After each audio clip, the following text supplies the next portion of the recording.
Are you in a marriage with a really, really good man who is wanting to leave the marriage? If you're feeling like that, if you're experiencing that right now, this video is going to be for you. Now, I know if you're struggling in your marriage right now, there can be honestly a lot of feelings of despair, lack of hope, and that can create so much pain on the inside. My heart breaks for you because of how tough the situation is for you. But I really want you to know that there is hope. Transformation is real. I've seen it time and time again, and I want you to have that same experience as well. So make sure you watch this entire video, and I'll share some nuggets around how you can actually move forward and really understand your husband at a deeper level. People like Angie and Laurie and Sarah and Monique and all these incredible women that I've worked with over the years who've been able to save their marriages really got a deep understanding of what was going on within their husband at a deeper level. And I think it's really important to understand that. So like I say, watch this entire video, take notes, and you'll get plenty out of it. And make sure you hit that subscribe button below and click on that bell notification as well. So every week you get access to my latest videos where I talk you through a little bit more about male psychology, helping you to save your marriage and really helping you to heal yourself through the process as well. Now, I know that if you're dealing with a good man and you're having to face these challenges such as he's wanting a divorce or he's wanting a separation, or maybe he's even cheated on you, if you're having to deal with that, it can often be harder dealing with a man who's a good man, because at least what happens is if he's someone who's nasty and has been terrible for a long period of time, sometimes we can rationalize in our own mind, our ego can rationalize and go, well, hang on, he's been terrible for a long time and I've almost got my answer, so I can just move forward now. But when you're dealing with someone who's actually a good person, that often makes it even harder, because we're like, I don't want anyone else, I want him. And I don't know how the marriage has got to this point. And yeah, I've seen some of the things in the past and how it's sort of maybe contributed to the marriage getting to its current state, but I just don't understand why we can't shift this. And because you genuinely love him, as I said, it makes it even worse. So one of the things I really wanted to provide a little bit of clarity on here is really explaining to you why good men want to actually leave marriages. So I'm going to explain some reasons why this happens, and then what you need to do moving forward. Because once you understand the pattern, then you can start to create some shifts on that front. You see, with men, there is this innate desire or need, if you like, to feel significant, to feel unique, to feel respected. And what that does is it creates a pattern that I call the architect effect. A lot of them get to this place where they have this vision, this idea of how they want their life to pan out. They might want to get married at a particular age. They might want to, have a business. They want to have X amount of money by the time they're 35 and so on. So they have this idea in their head. And that's what we call the architect effect. Then what happens, they go about their life. And, life is tough sometimes. So what happens is they may want to become a successful businessman, but they come across a number of challenges. They may want to get married by the age of 30, but they can't find the right person. They may end up getting married, but then their finances aren't quite at the level that they want it to. So in other words, what's happened is there is a delta, there is a gap between what they've actually envisioned in their mind in terms of the blueprint, and then there is the actual experience that they've got, which is their reality. So the delta between their blueprint and their reality can be quite large.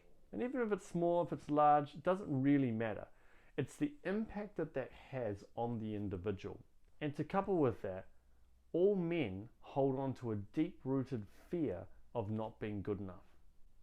And ultimately that leads to not being loved. So then you throw in this idea that their life reality doesn't actually meet their expectations, and then they hold on to this belief they're not good enough.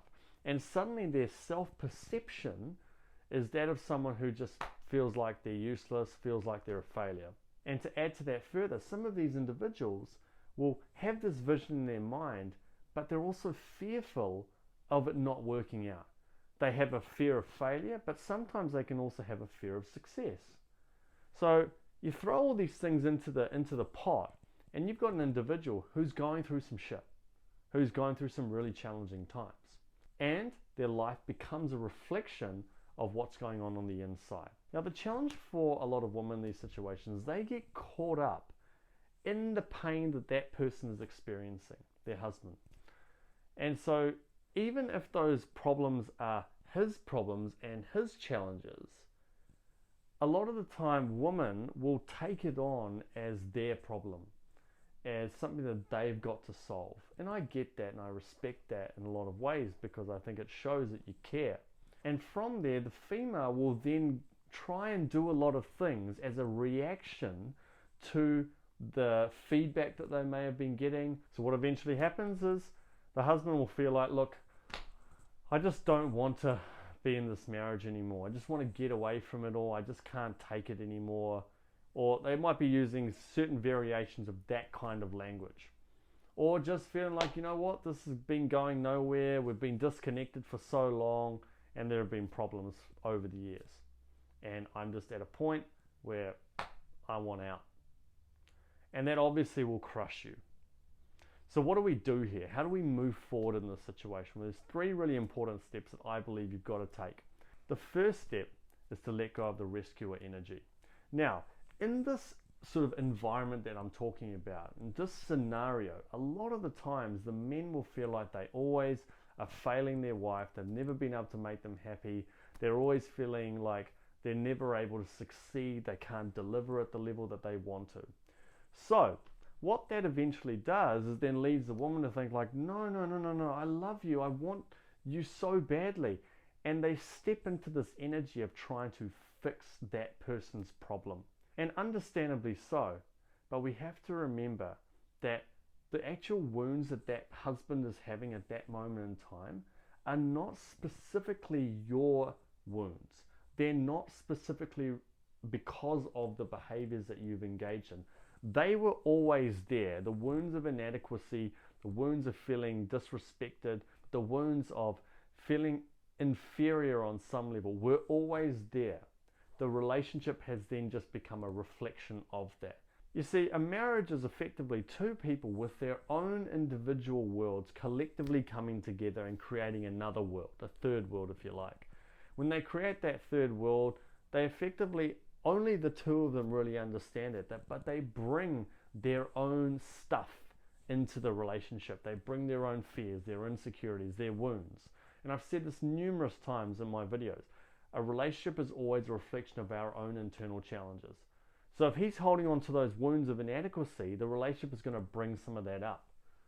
And so it's really important to let go of that rescuer energy, to not feel like you need to try and get him to change and that you can come in there and be kind of his knight in shining armor, if you like, and try and fix it all for him, because that is going to push him away further. You have to make sure that you step back from that and not give in to the temptation of doing that. The second step that you've got to take right now is to make sure you apply the rule, brutal truth, but without the guilt. Now, I've always said it's really good to do a stock take on the marriage. Take time to understand what's actually happened in the past. How did the marriage get to this place? What are some of the things that you may have done in the past? You know, were you able to make him feel special and respected and unique? Did you take the time to do those things? Now, whilst it's not your job to do those things to try and heal his wounds, it's your job to come from the heart. And so were you coming from the heart? Were you able to actually share how you felt about him? Because we're all human beings. And the reality is that there is a part of us that does like to be liked. There is a part of us that likes to hear nice things from someone else, especially our intimate partner. So were there things that you may or may not have done? And can you improve on those now? And not because you want to get him back, but because you're genuinely wanting to approach this in a different way for you, because it's a reflection of who you are as a person. But the problem is, a lot of people look back on the past, they see all the things that they may or may not have done, and then they start beating themselves up and feel like, oh man, like, I can't believe I did this, I can't believe I allowed things to get to this stage, I'm such a terrible person, and so on. And it holds them back. It keeps them in that victim consciousness. Now, no, I didn't say victim, I said victim consciousness. It's a state of mind, it's a level of consciousness where we feel like everything is being done to us, or we basically drag ourselves down and start to criticize ourselves regularly and live in that place of guilt. So really learn to take on ownership of it, acceptance of what is, but not actually apply blame or guilt towards yourself. And the third step is we've got to elevate ourselves. You see, there is a lot of talk about, just be who you are. And everyone's got their own perception of that. But one thing I really believe is that if we are really connected with ourselves, if we are truly connected with our heart, if we're coming from love, we are going to be loving and kind towards other people. We're going to be compassionate towards what they're going through. We're going to anticipate what people's needs are. And we're not going to be holding back when it comes to appreciation and admiration of other people. We're not going to be holding on to feelings of envy or guilt or jealousy or resentment. We're going to be coming from this beautiful, authentic place. So my invitation to you is this. Connect back with who you really are. Be your best self. Let your heart shine. Give compliments. And don't just do this for your husband. Do it for everyone. Talk people up. Give people lovely feedback. Really fill their hearts up.